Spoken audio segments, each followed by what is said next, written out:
السلام عليكم ورحمة الله ومرحبا بكم في وصفة جديدة من وصفات أم هيثم. كنتمنى تكونوا بخير وعلى خير وأموركم إن شاء الله على ما يرام. وفي إطار التحضيرات الرمضانية غادي نقترح لكم اليوم قنينطات أولا ديسيكار صغيورين بحشوة اللي هي ساهلة واقتصادية وكتجي بنينة بزاف، مكونين فقط. بالنسبة للمقادير عندي هنا كمية من الزنجلان وكتبقى على حسب الرغبة ديالكم. أنا عندي زلافة فيها 300 غرام هنا ديال الزنجلان، غادي نجمعها. عندي هنايا بالكريم كراميل اولا عفوا الكراميل، الحليب مركز المحلى على شكل كراميل هو اللي باش غادي نجمع. غادي يزيدنا لهاد الحشوه هذه بنه ولذه فقط لا غير. هادو هما المكونين. بالنسبه للزنجلان، هاد الكميه ديال الزنجلان بطبيعه الحال كتكون مغسوله منشفه محمره ومنقيه، وغادي نطحنها دابا. بسم الله. غادي نطحنها انا هنا، ما غاديش نطحنها حتى تولي غبره اولا بودره اولا تولي معجنه. غادي نديرها تقريبا بحال النخاله باش كيبقى المذاق ديال الزنجلان زوين. المهم انا غادي نطحنو، غادي نوريكم كيفاش كيكون. هذا هو الزنجلان ديالي من بعد ما طحنتو، نتوما تشوفوا كيفاش كيولي بهذا الشكل هذا بحال مفرشش، يعني ما مطحونش مزيان على شكل بودر. هنا كيف كتشوفوا راه داير بحال السميده الغليظه.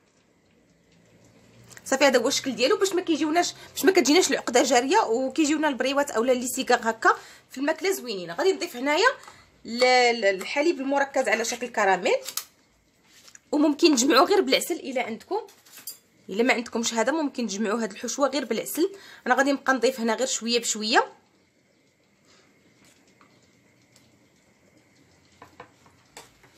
وغادي نجمع انا باليدين ديالي باش كنتحكم في الحشوه كيف قلت لكم وما تجينيش جاريه، حيت الا يعني كانت الحشوه اولا العقده جاريه فهي غادي تبقى تخرج لينا من بعد في القليان.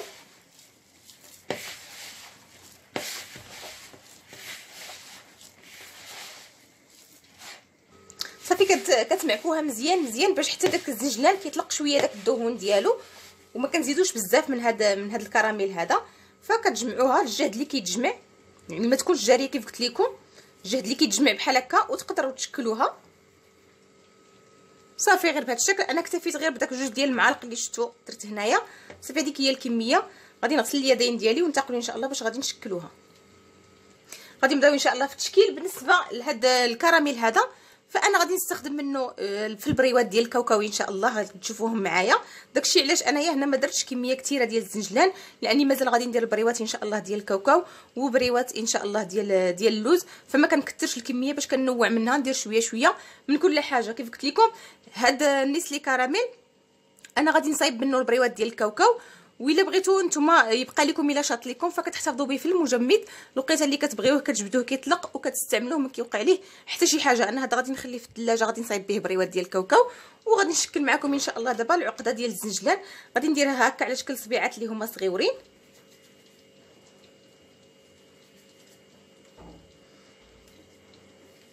صافي غادي نستمر انا بهذا الشكل هذا حتى غادي نكمل الكميه اللي عندي، ننتقلوا ان شاء الله باش نكملوا.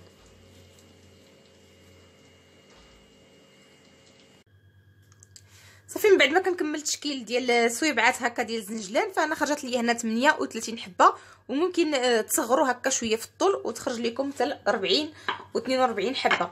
عندي هنا انايا نص كيلو ديال الورقه. هنا عندي الورقه الصغيره. هذه الورقه الصغيره غادي نقسمها على 4. بسم الله. انا عندي هنا غير الورقه العاديه،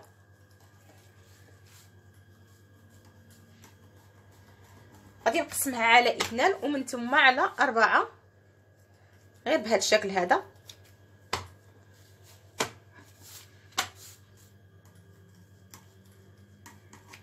من بعد غادي نحتفظ فيها في واحد البلاستيك بهذا الشكل هذا باش ما كتنشفش لينا الورقه.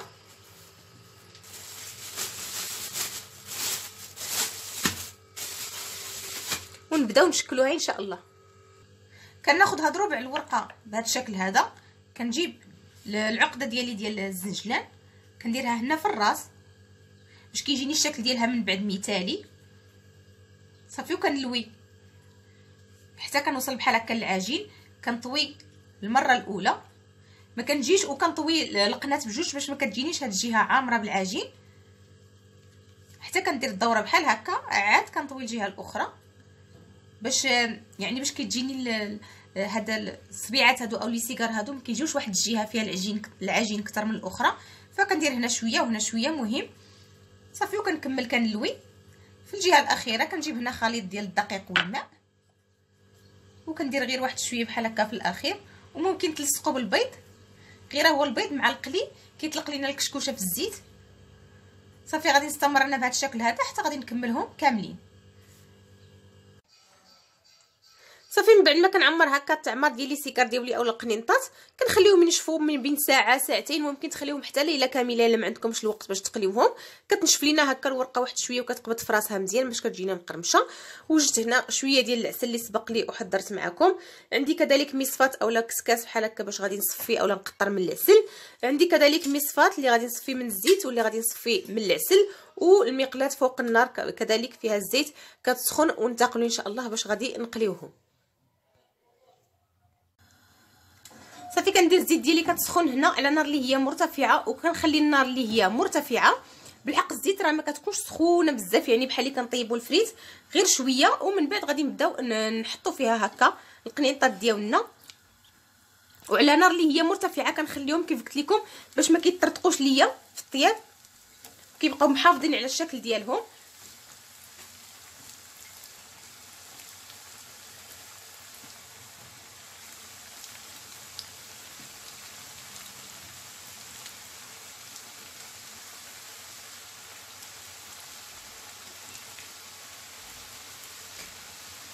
هنا كيف كتشوفوا راه مازال مخلياهم على نار اللي هي مرتفعه، غير كتقبط العجينه راسها واحد شويه وكتقصح واحد شويه، ماشي تحمر، غير كتقبط واحد شويه كتاخذ داك يعني ابيض.